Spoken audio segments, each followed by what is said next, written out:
Se ha declarado en fuerza mayor la producción petrolera ecuatoriana tras la paralización de la operación del oleoducto de crudos pesados por los riesgos que corre la tubería por la erosión del río Coca. La producción petrolera nacional está prácticamente hundida hasta los 430.353 barriles diarios de petróleo. Pero esto no es solo debido a la situación coyuntural de los EP fruto de las fuertes lluvias. Esta producción petrolera venía ya en caída prácticamente, no logra levantarse. ¿Cuál es la explicación que se encuentra esta situación que vive al momento la producción petrolera y qué significa esto de la fuerza mayor? Buenos días, bienvenido. Encienda su micrófono, Nelson, por favor.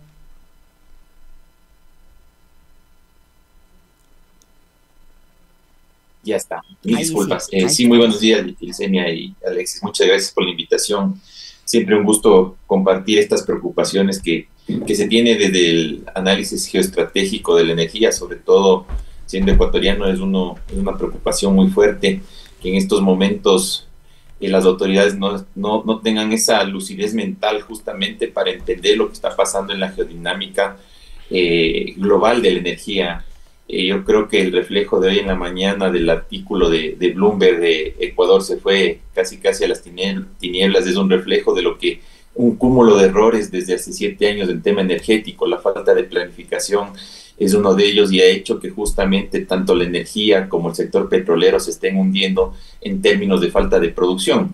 El dato que usted acaba de mencionar es sumamente preocupante, ya que el día de ayer eran 431.000 barriles la producción nacional de petróleo, el día de hoy en la mañana bajó a 411.000 barriles, según el reporte de Petroecuador, y creo que desde ese punto de vista ya hace unos 6 meses el Ecuador salió del mapa petrolero mundial justamente porque ya se anunciaba la salida del bloque ITT, y eso hace que ya el Ecuador no sea tomado en cuenta en términos de inversión petrolera por la falta de inefectividad e ineficiencias que tienen justamente las instituciones para poder atraer esas inversiones tan necesarias. Fíjese usted que el Ecuador al momento es apetecido por inversionistas internacionales no por el espíritu de apertura de inversión, sino es básicamente porque tiene el recurso petrolero, ya que justamente hace 2 semanas la OPEP y la Agencia Internacional de Energía comentaron que justamente se iba a haber un incremento de demanda petrolera, llegando a los 105 millones de barriles diarios de consumo mundial, y eso ha hecho que el Ecuador tenga ese recurso donde haya interés. Pero lastimosamente las autoridades no están dando esa altura al puesto que se necesita. Primero necesitamos un ministro que sea permanente y conozca el sector para que pueda tomar esas decisiones. Ya hemos perdido casi 6 meses donde hubo un cambio y hasta ahora no se toman decisiones fuertes en el sector petrolero, de decisión que les permita justamente a ellos atraer esa inversión, por lo menos en Petroecuador. Si es que no, si es que la empresa está altamente corrupta, no hay los procesos necesarios que le permiten atraer inversión, cada vez está absorbiendo más al Estado por la falta de, digamos, por esta falta de gestión, pues pasemos esos activos al ministerio para que el viceministerio se encargue de hacer licitaciones internacionales. Lastimosamente vamos 10 semanas sin viceministro de hidrocarburos.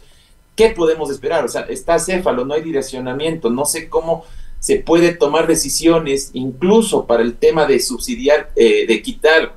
Bueno, en Ecuador no se ha quitado los subsidios, básicamente es un mecanismo de compensación, porque subo la gasolina pero termino compensando, y sobre todo en una gasolina que realmente no va a afectar la economía del Ecuador. Realmente el problema está en el tema del diésel, que básicamente eso ha hecho que básicamente tengamos este artículo de hoy en la mañana en Bloomberg, donde lo que va a afectar más es la crisis fiscal del Ecuador. Entonces, en resumen, las ineficiencias que tiene el Estado para que justamente se puedan tomar decisiones donde se tienen que firmar documentos que en algún momento dado van a ser fiscalizados por la Contraloría, pues hace que muchas de estas autoridades no tomen esa decisión que permita un cambio en el Ecuador, ya que el Ecuador para bien tiene recursos petroleros, y eso es lo que está demandando el mundo, y ante eso pues realmente es ya una preocupación, ya que son varios meses y cada vez se sigue estancando más la economía del Ecuador, y sobre todo ya se está reflejando en la economía del país, porque los apagones constantes significa que el país, en vez de crecer, está decreciendo. Uh -huh.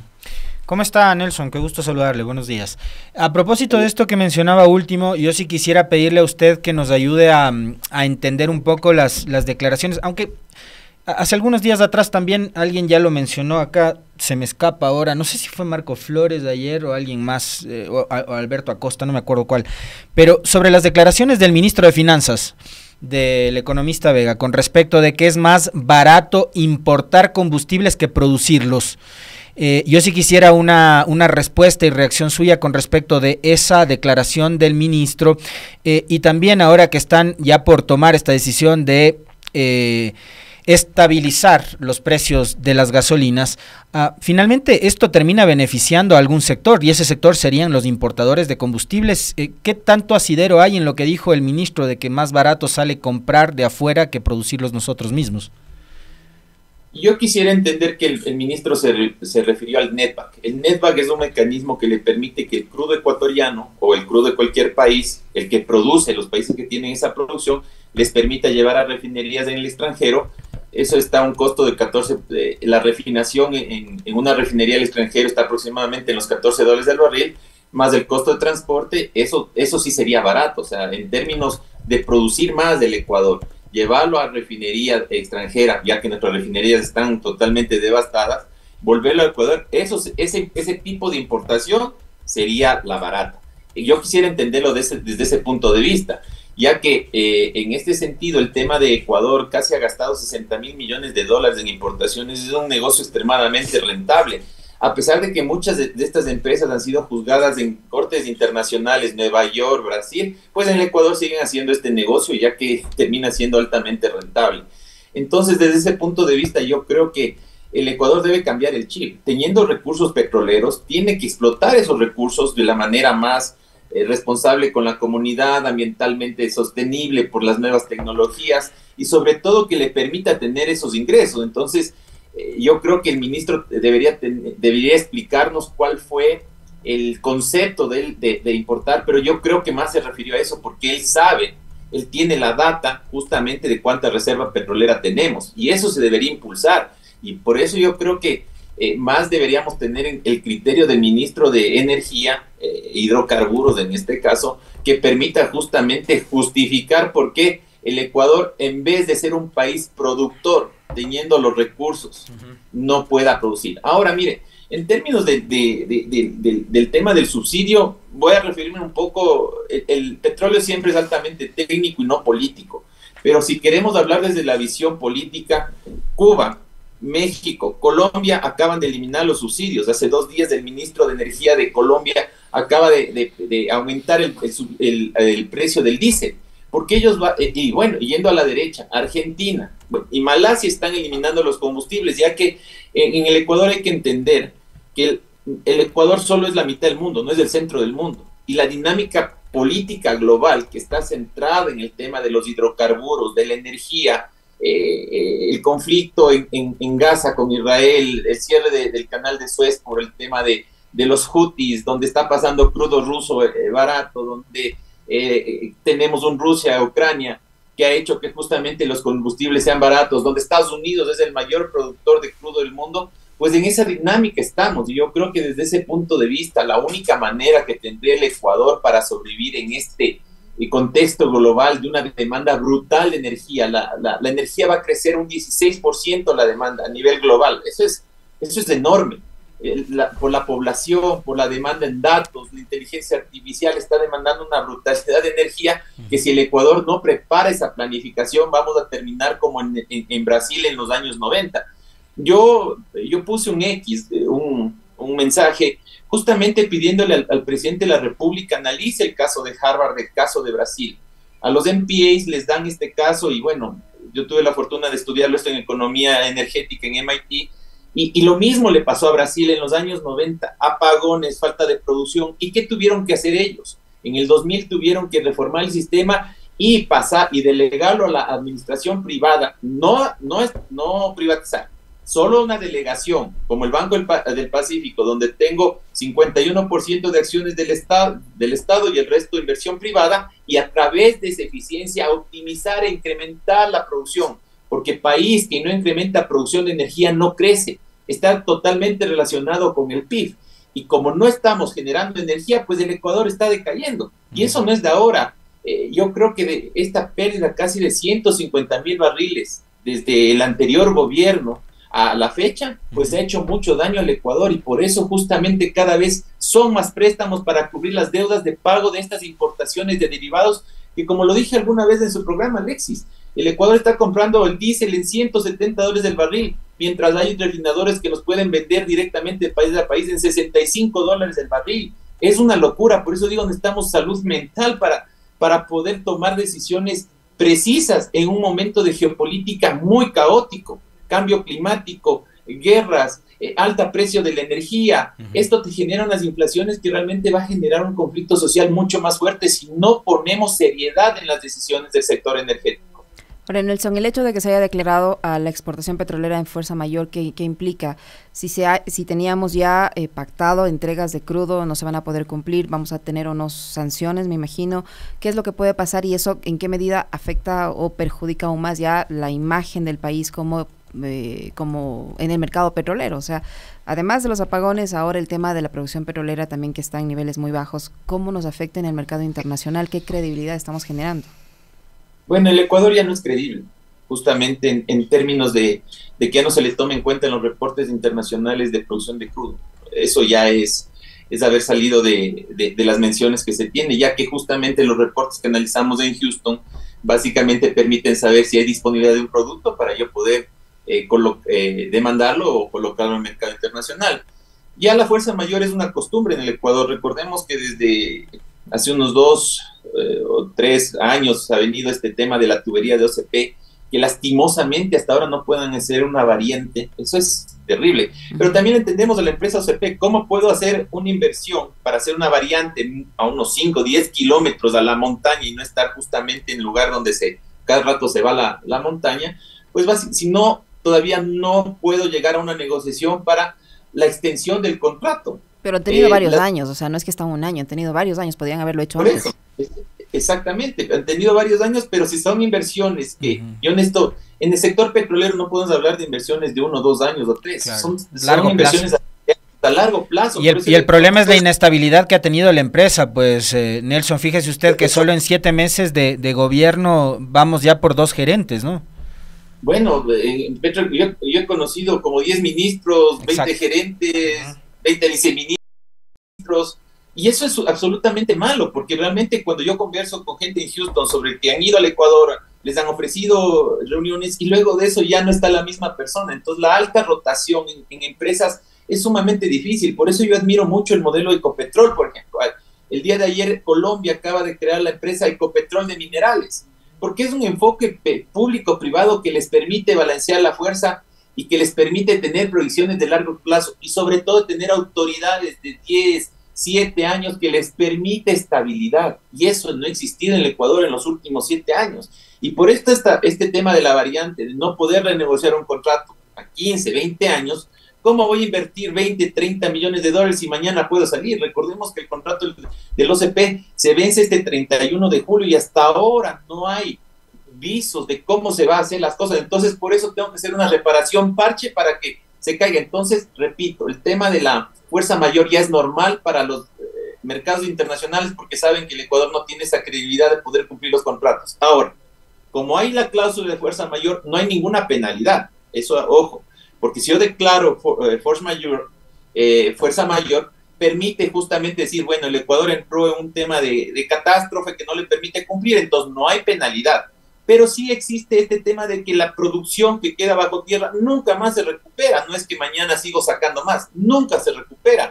Y eso significa menos ingresos para el Estado. Por eso yo creo que la decisión de tener ya un viceministro de hidrocarburos que negocie lo de CP le permita a largo plazo ponerse inmediatamente a hacer la nueva variante de la tubería que le permita justamente al Ecuador no estar en estos procesos de estar cada rato diciéndole a los países compradores, oye, no te puedo cumplir porque hay un desastre, y le digan ellos, perfecto, estás en desastre, pero no, tampoco haces una variante. Eso es perder credibilidad, y eso realmente sí afecta al país. Por eso recomiendo mucho que el artículo de Bloomberg que salió en la mañana se lo lea, ya que esa artículo global quita esa reputación al país y hace que, si ahorita no entran inversiones al Ecuador, como han entrado en Perú, donde entraron 30.000 millones, pues básicamente el Ecuador se siga quedando un mercado que no le permitan invertir. ¿Y eso qué significa para el Ecuador? Menos trabajos.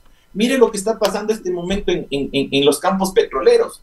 Como ya no hay actividad, como los campos están quedando abandonados, ¿quién es el mejor cliente, digamos, entre comillas, para esos campos? La guerrilla. Ellos están metiendo esos lugares tan inhóspitos que les conviene justamente para proteger la minería ilegal, para proteger la tala de árboles, se hace mucho más daño.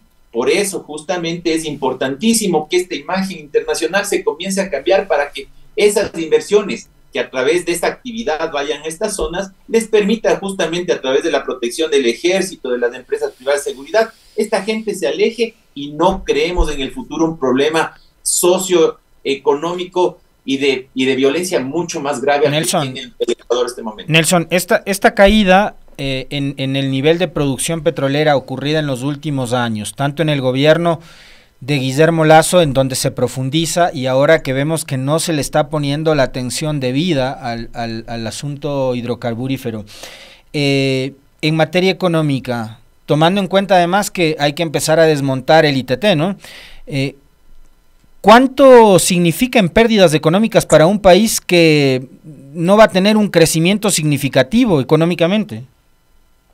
Bueno, para ir a la respuesta de eso, mire cómo, por ejemplo, Guyana, Colombia, Argentina, Venezuela, todos están apuntando al 1.000.000 de barriles. ¿Por qué? Porque eso les va a traer ingresos que les permita el precio actual del WTI, que se calcula estará entre 85 y 95 dólares el barril, pues miles de millones de dólares a la energía.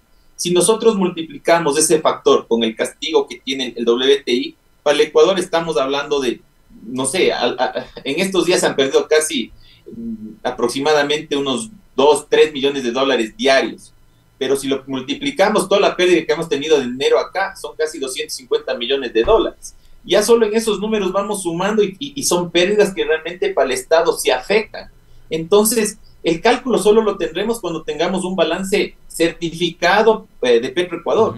Todos son muchas veces elucubraciones en el Ecuador porque no hay un balance certificado que permita tener las cifras. Por eso yo digo que básicamente el Ecuador, mientras no tenga una empresa que tenga un gobierno corporativo, que tenga reglas de anticorrupción en cortes internacionales y nacionales que se juzguen estos temas de corrupción, no vamos a saber ni siquiera cuánto hay de pérdidas. Por ejemplo, en diciembre pasado hubo un accidente en Lago donde hubo una fuga de crudo que más o menos se calculó en 3.000 barriles de pérdida. Desaparecen de los balances 70.000 barriles de crudo, entonces eso no puede ser. Entonces yo creo que desde este punto de vista, esta caída de producción que ya es bastante grave, estamos hablando desde hace casi 7 años, 150.000 barriles aproximadamente, solo multipliquemos los 150.000 por todo este tiempo, menos el factor de castigo que dará en unos 75 dólares del barril, es todo eso en pérdidas que tiene el Ecuador, y eso realmente afecta, porque el problema más grave es que estamos importando más. Entonces no estamos produciendo, con lo poco que se tiene se cubre todos los gastos y todo lo que tiene que cubrir ese crudo, pero esto estamos importando. Por eso justamente el déficit fiscal en Ecuador es bastante abultado, y eso hace que tengamos que seguir pidiendo préstamos. Y está bien pedir los préstamos, pero siempre y cuando tengamos más ingresos, exportemos más, se lleve más inversiones al Ecuador y se incremente la producción de crudo. Por el tema ambiental, yo creo que de alguna manera también el Ecuador ha caído en una suerte de que el crudo es malo, y quiero decirle a los jóvenes que si es que no fuera por el crudo no tuvieran los plásticos necesarios para tener los coches eléctricos o tener el celular o tener esta comunicación, porque a través del diésel se genera esta electricidad que estamos en este momento comunicando. Entonces yo creo que no podrían viajar. Efectivamente. Entonces, si es que yo no lo veo al petróleo como un medio de energía que puede ser limpia a través de la descarbonización, del net zero, de muchas tecnologías de bajo impacto ambiental, pues simplemente todo lo que hagamos por el petróleo van a querer tumbar el ambientalismo. Pero repito, a los chicos, a los jóvenes ambientalistas, si no fuera por el crudo no nos pudiéramos movilizar.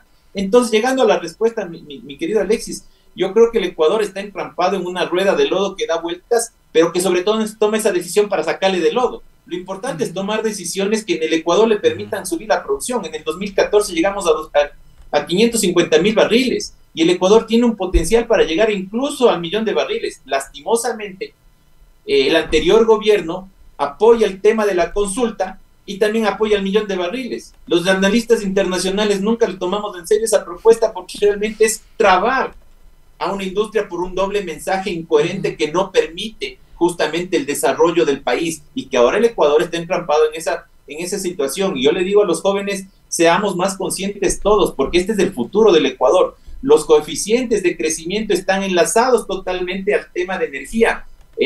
La señora Sheinbaum, repito, no quiero entrar en temas ideológicos, pero acaba de hacer un índice donde le permite, a través del incremento de energía, de independencia energética, el crecimiento de México a través de las nuevas tecnologías, porque la demanda de digitalización es tan fuerte que si el Ecuador no comienza a planificar toda esta demanda que viene, vamos a continuar con los apagones. Si no generamos un sistema eficiente, va a ser difícil. Y yo creo que el modelo de Perú, y justo en la mañana puse un mensaje del ministro de Energía de Perú, si no comenzamos a planificar, simplemente no vamos a progresar en términos de la energía. Y yo creo que desde ese punto de vista el Ecuador tiene que salirse de esa trampa, que siga la parte política, pero también hay que separar la parte privada para tener un crecimiento. Colombia creció al 5.5%, Perú acaba de crecer al 4.5%, el Ecuador no llega ni al 0.1% y con estos apagones vamos a ir a decrecer. Para finalizar, Nelson, porque se nos ha terminado ya el tiempo, esta situación pone en riesgo también, o podría poner en riesgo también el abastecimiento interno del combustible del que se produce localmente, porque si no tenemos producción petrolera, las refinerías no tienen qué petróleo refinar, qué combustible procesar. ¿Podría poner en riesgo también la situación del abastecimiento del combustible en momentos en que se está eliminando los subsidios al mismo? Mire, ¿qué va a pasar si es que yo elimino el subsidio de la gasolina? Inmediatamente la gente que tiene económicamente, que tiene acceso a los productos, va a cambiar a los vehículos a diésel, así de sencillo, o va a cambiar a los vehículos a electricidad. Y si es que nosotros demandamos otro combustible, si no produzco diésel, voy a importar más diésel. Entonces tenemos que comenzar a ver los concursos que tiene Petroecuador en diésel y a qué precio. Porque si es que este remedio de ahorrarnos $600 millones va a incrementar la importación de derivados de diésel a 5.000 o 6.000 millones de dólares, no sirvió de nada. Por eso la política de Petroecuador en términos de importación tiene que cambiar, tiene que restringirse para estimular la producción nacional. Y si no ponemos refinería en el Ecuador porque está dañada, hagamos netback. Y eso permitiría a través del netback, de la maquila del crudo, pues traer combustibles baratos. Ahorita el secreto de los países, y repito, voy a mencionar nuevamente, México, Colombia, Guyana, Argentina, el éxito de los países está en producir su crudo y refinarlo lo más barato posible, porque la crisis mundial es energética. La guerra mundial entre los BRICS y el G7 es de la energía. Aquí no hay de otra. Entonces, si es que no entramos en esa dinámica y estamos lo mentalmente enfocados en qué está pasando a nivel mundial, pues simplemente el Ecuador va a caer en una dinámica mucho peor, porque el tema es que si no permitimos la eliminación de los subsidios en el Ecuador, caemos en esta trampa, y el problema es que si seguimos teniendo reformas fiscales, las inflaciones van a seguir recrudeciendo y quitando el poder adquisitivo de las personas.